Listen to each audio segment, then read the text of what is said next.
Pemirsa Kesana, Allah Subhanahu wa Ta'ala telah bersumpah dengan nama waktu, maka waktu menjadi hal yang sangat penting untuk diperhatikan. Di antara waktu yang sangat berharga dan dimuliakan adalah waktu subuh. Kita tentu sudah mengetahui keistimewaan waktu subuh. Marilah kita melihat waktu subuh dengan kacamata yang lain, yaitu dari bahaya waktu subuh bila kita tidak dapat memanfaatkannya. Allah bersumpah dalam surat Al-Fajr, demi fajar waktu subuh. Kemudian dalam surat Al-Falaq Allah mengingatkan, katakanlah aku berlindung kepada Tuhan yang menguasai waktu subuh. Ada apa di balik waktu subuh? Mengapa Allah bersumpah demi waktu subuh? Mengapa harus berlindung kepada yang menguasai waktu subuh? Apakah waktu subuh sangat berbahaya? Ternyata benar. Waktu subuh benar-benar sangat berbahaya.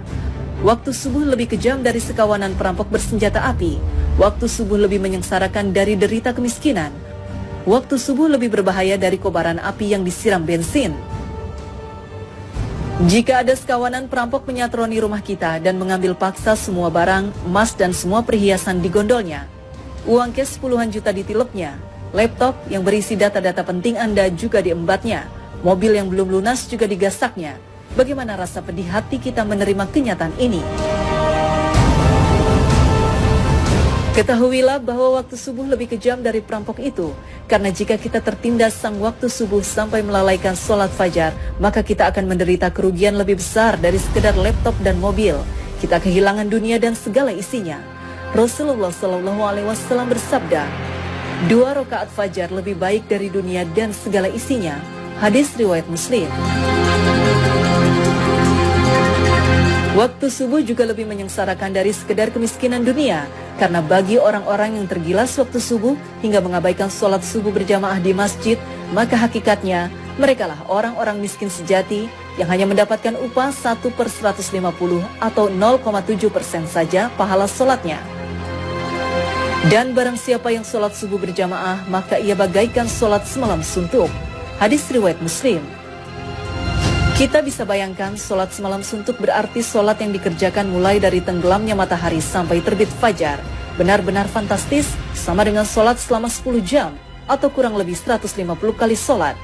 Betapa agung keutamaan sholat subuh berjamaah ini. Betapa malangnya orang yang tergilas waktu subuh, orang-orang yang mengabaikan sholat subuh berjamaah di masjid. Waktu subuh juga lebih berbahaya dari kobaran api yang disiram bensin. Mengapa demikian? Tahukah kita bahwa Nabi menyetarakan dengan orang munafik bagi yang tidak mampu melaksanakan sholat subuh berjamaah?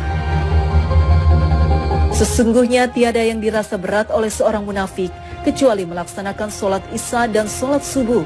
Sekiranya mereka tahu akan keagungan pahalanya, niscaya mereka bakal mendatanginya ke masjid, sholat berjamaah, sekalipun harus berjalan merangkak-rangkak. Hadis riwayat Bukhari Muslim. Orang yang tergerus waktu subuh hingga tak mampu mendatangi masjid untuk sholat berjamaah adalah orang yang dalam keadaan bahaya karena disetarakan dengan orang munafik. Padahal ancaman bagi orang munafik adalah neraka jahanam. Sesungguhnya Allah akan mengumpulkan orang-orang munafik dan orang-orang kafir di dalam jahanam. Quran Surat An-Nisa 140. Bukankah jahanam lebih berbahaya dari sekedar kobaran api yang disiram bensin? Nah, agar tidak merasakan tindasan waktu subuh yang lebih kejam dari perampokan, agar tidak terkena gilasan waktu subuh yang lebih menyengsarakan dari derita kemiskinan, dan agar tidak tertelan gerusan waktu subuh yang lebih berbahaya dari kobaran api, maka Allah berfirman, katakanlah, aku berlindung kepada Tuhan yang menguasai waktu subuh. Quran Surat Al-Falaq 1. Yaitu dengan memanfaatkan waktu subuh sebaik-baiknya, maka lakukan sholat sunnah dan sholat berjamaah di masjid.